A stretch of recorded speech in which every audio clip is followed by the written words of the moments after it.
Today we are going to learn the third poem, Lines Written in Early Spring by William Wordsworth. William Wordsworth wrote this poem while he went for a walk in a spot near the village of Alford. The poem reflects his appreciation and love for nature. Wordsworth was a great lover of nature. He considered nature as his friend, philosopher, teacher, and preacher. He found a divine presence in nature. He even worshipped nature.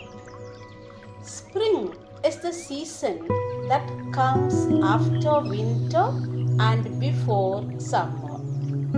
Spring is a season of new beginnings. Springtime brings blooming flowers everywhere. This poem consists of 6 quatrains. One quatrain is a stanza of 4 lines. So there are 6 stanzas of 4 lines each. Let's analyze stanza by stanza. The first stanza, I heard 1,000 blended notes. I stands for the poet William Wordsworth. The poet heard 1,000 blended notes, that is, mixed sounds of nature. The birds chirping, water flowing, bees buzzing, wind blowing, etc., etc. Where did the poet hear these sounds? While in a grove I sat reclined. The poet sat in a grove. Grove means a small area of land with a group of trees. Sat, S-A-T-E, is the Old English word for sat. Reclined is leaning back and sitting in a relaxed manner. The poet enjoyed the spring season and was very happy. In that sweet mood, when pleasant thoughts bring sad thoughts to the mind. While enjoying nature's beauty, the poet entered into a meditative mood or sad mood. What was the reason for it? The poem was written in a time when there was serious conflict and wars in Europe. A series of wars was led by Napoleon against the European powers. The war caused a great destruction to human life and nature.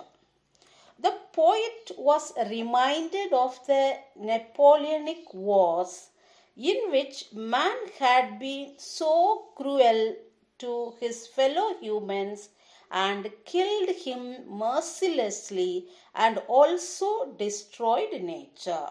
So the poet suddenly became sad. Now, the poetic devices employed in this stanza. It is a quatrain with 4 lines. Notes and thoughts, reclined mind are the rhyming words. The poem has a regular rhyme scheme, that is AB, AB. The poet has made use of some images throughout this poem. There are 5 types of imagery. That is, through words, the picture or scene will be brought before us. Auditory is associated with what we hear. So we call it auditory image. In the first line you have this 1,000 blended notes. That is an example for auditory image. Visual describes what we see. Tactile imagery describes what we touch or feel. Smell comes under olfactory imagery, and the sense of taste described is gustatory image. In this stanza, grove is visual image, 1,000 blended notes is auditory imagery.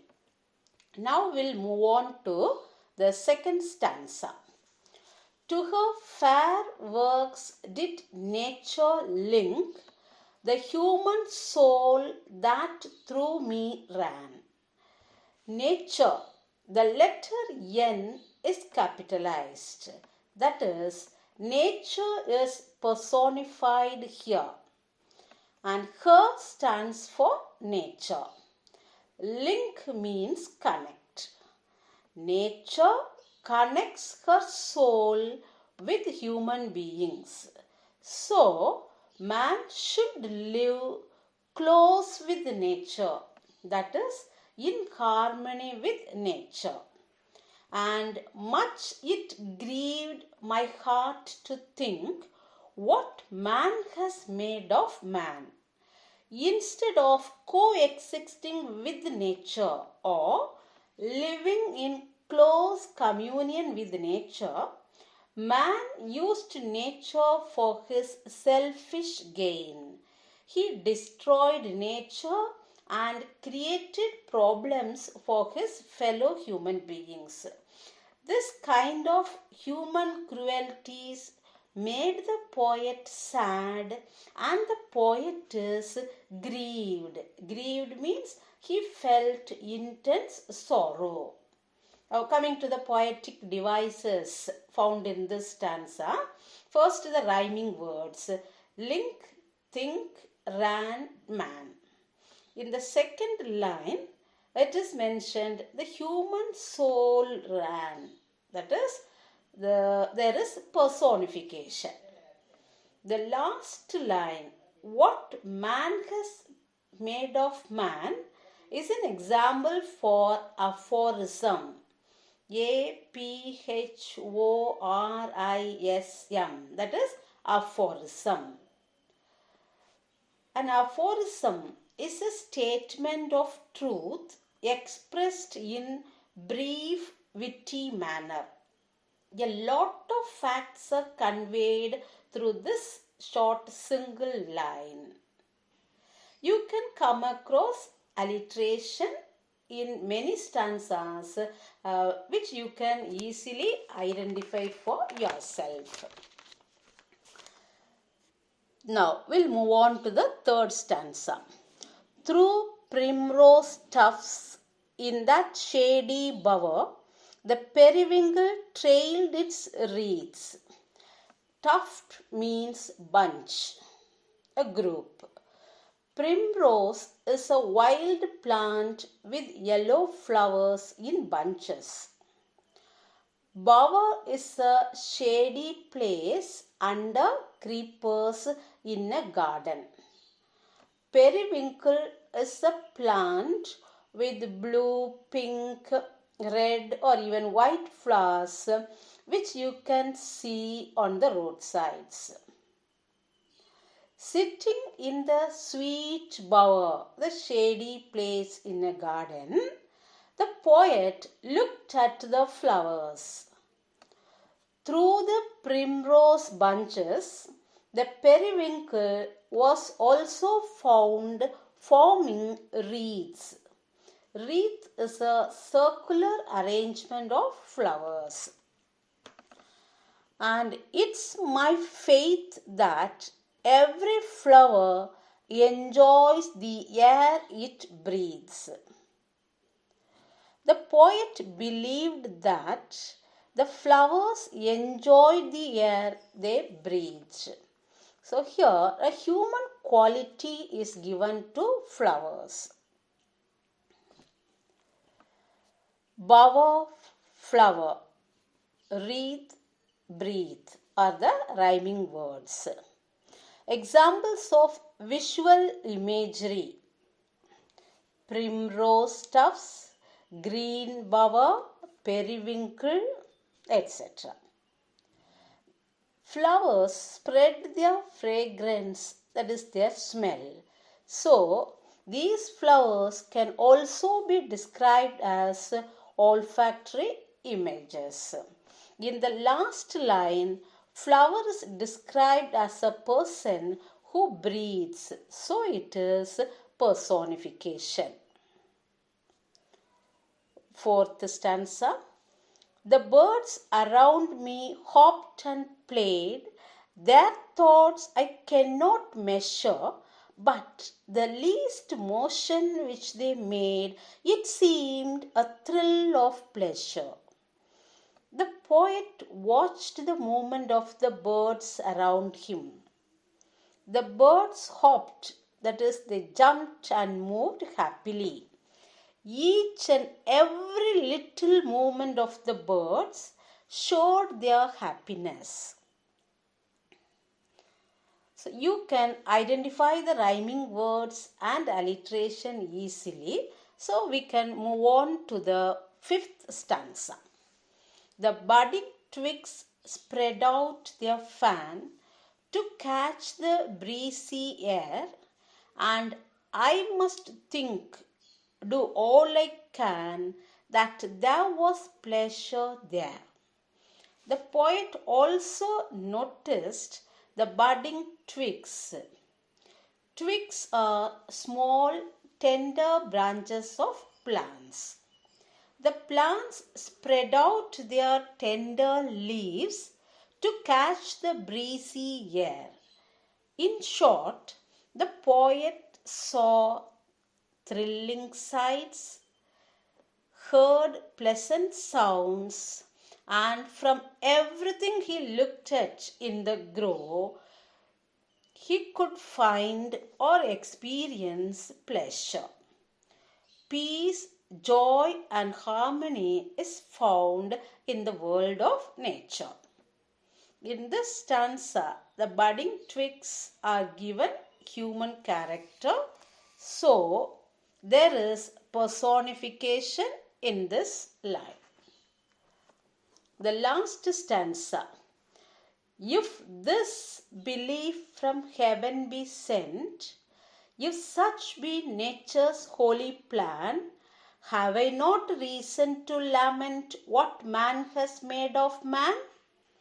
The poet believed that nature provides pleasure to all.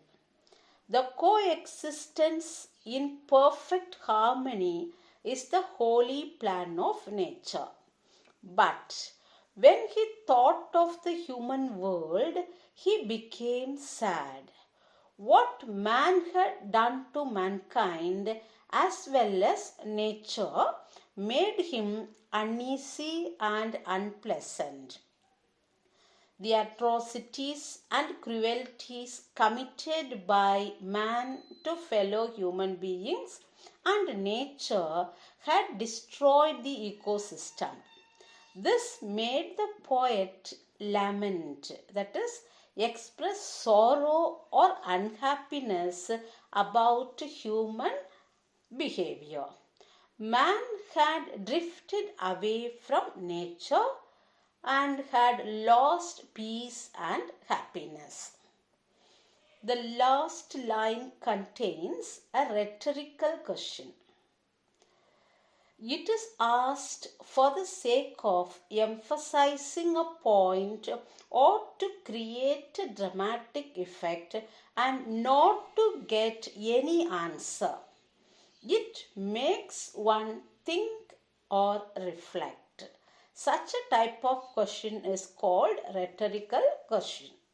So the last question there, what man has made of man, conveys a lot of information. So in this one line, we find that the poet has employed aphorism that I have already mentioned, a brief, concise, witty remark, and a rhetorical question, a question that is asked here not to get any answer but for the sake of emphasis, and also you have alliteration here. Okay, hope you understand. The message conveyed is we should learn to live in harmony with nature.